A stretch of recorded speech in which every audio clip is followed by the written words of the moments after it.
Well, hello, everybody. This is Joe Swanson with Carlton Fields, and I'm with my law partner, Trish Carrero, and we are pleased to provide a podcast that talks about something that we're encountering really on a daily basis in the matters that we are handling, both litigation and regulatory matters, as well as compliance matters. And so what we thought we would do today is just talk about what it is we're seeing, what the issues are that are generating this litigation and this compliance activity, and what clients can do in light of that activity. So without further ado, we thought we'd introduce ourselves and jump right into it. So I'm Joe Swanson. I'm a shareholder with Carlton Fields. I lead our cybersecurity and privacy group, and I will turn it over to Trish. So Trish Carrero, I'm a shareholder in the Miami office, also in the cyber and privacy group, and hold a number of certifications with the International Association of Privacy Professionals, and I'm the current co-chair of the South Florida chapter of the IAPP. Happy to be here. Now, Joe, if we could, let's just dive right into it. I feel like we've been talking a lot about all the privacy risks associated with website technologies. Now, why are we talking about it so much? What has us all worked up?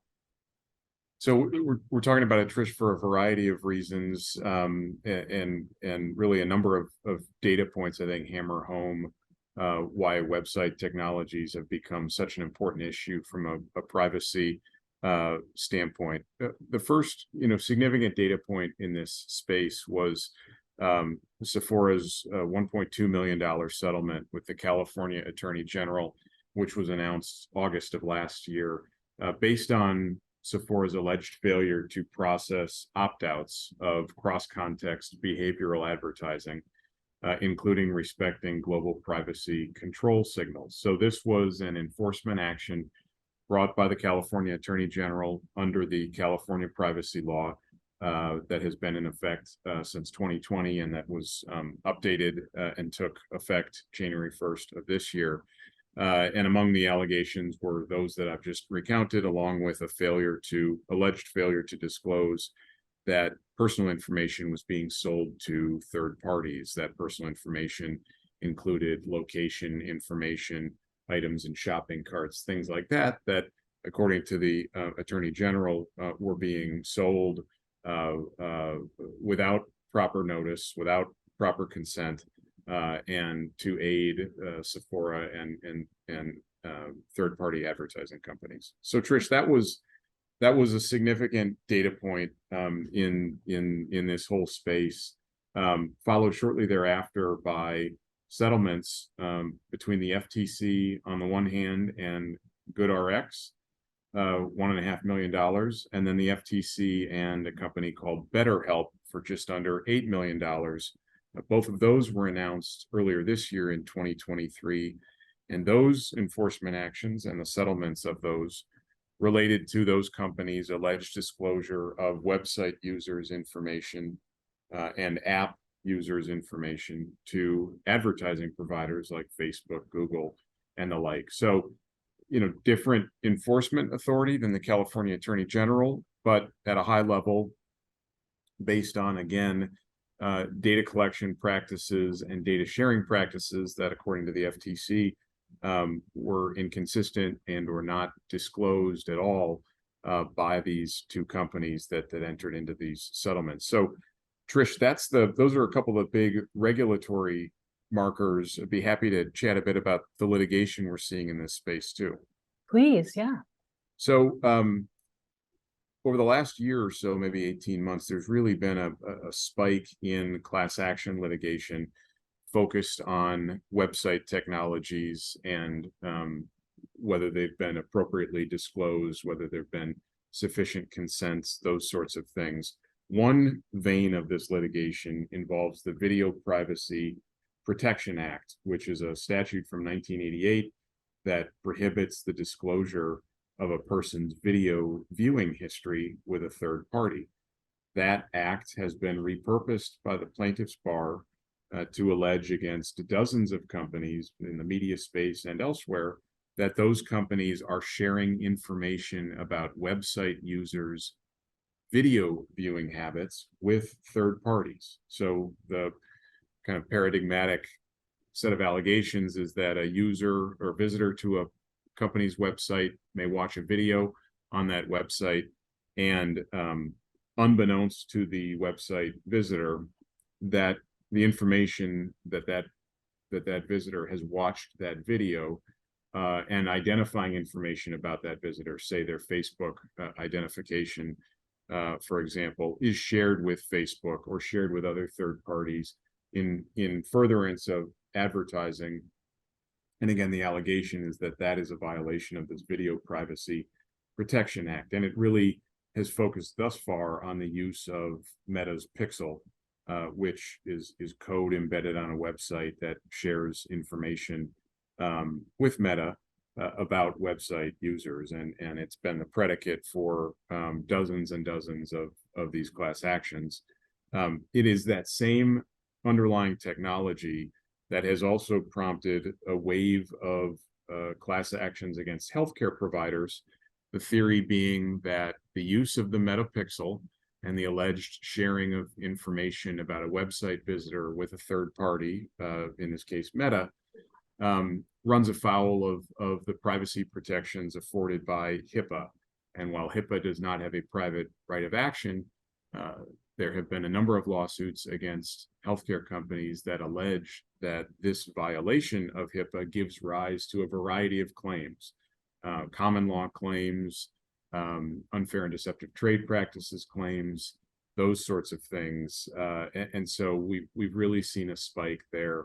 And the final data point in this space, I would say, is class action litigation alleging that session replay and chatbot technologies, things that are commonly used by website operators to enhance the website experience and to provide important information to those who maintain these websites, that the use of session replay and chatbot technologies violates wiretapping statutes or is some kind of eavesdropping. We've seen litigation like this in Florida and in Pennsylvania and also in California, and it's usually a function of whether there are state statutes or just common law theories that plaintiffs view as beneficial to go after the use of these types of web technologies. So Trish, that's about a half dozen regulatory and litigation activities that we have seen in the last year and a half that has been keeping us and our clients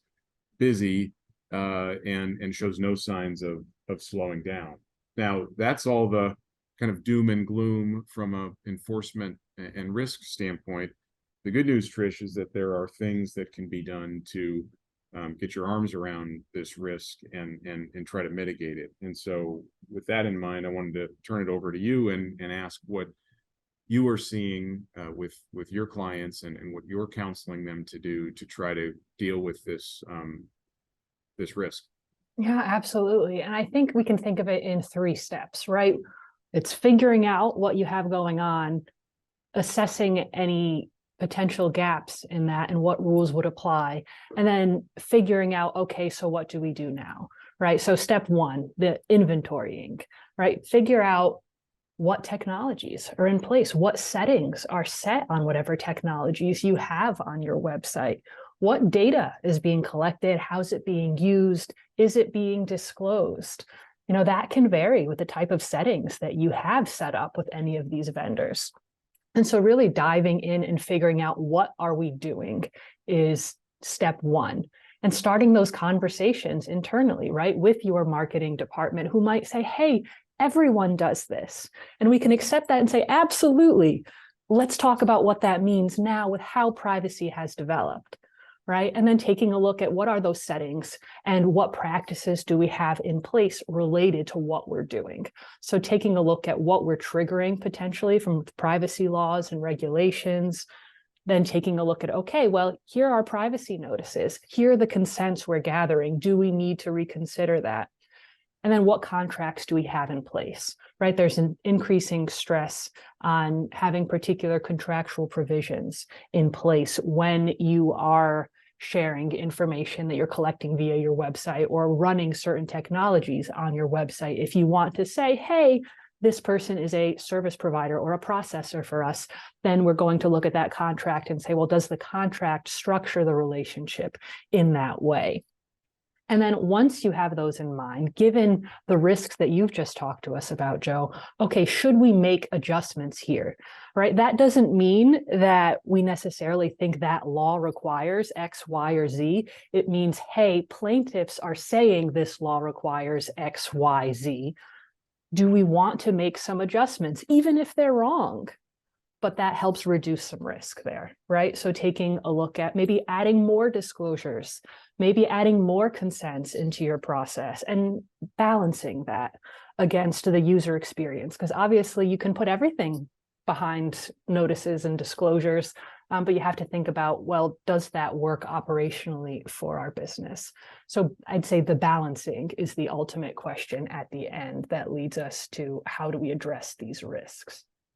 So Trish, it seems like as an initial matter, in getting your arms around this, it really requires, conversations internally. And we say sometimes, the best advice may be that the general counsel and the head of marketing grab lunch or coffee and have, standing conversations about what each is doing so that they're cognizant of that and can adjust accordingly. Is that something that you're commonly telling your clients?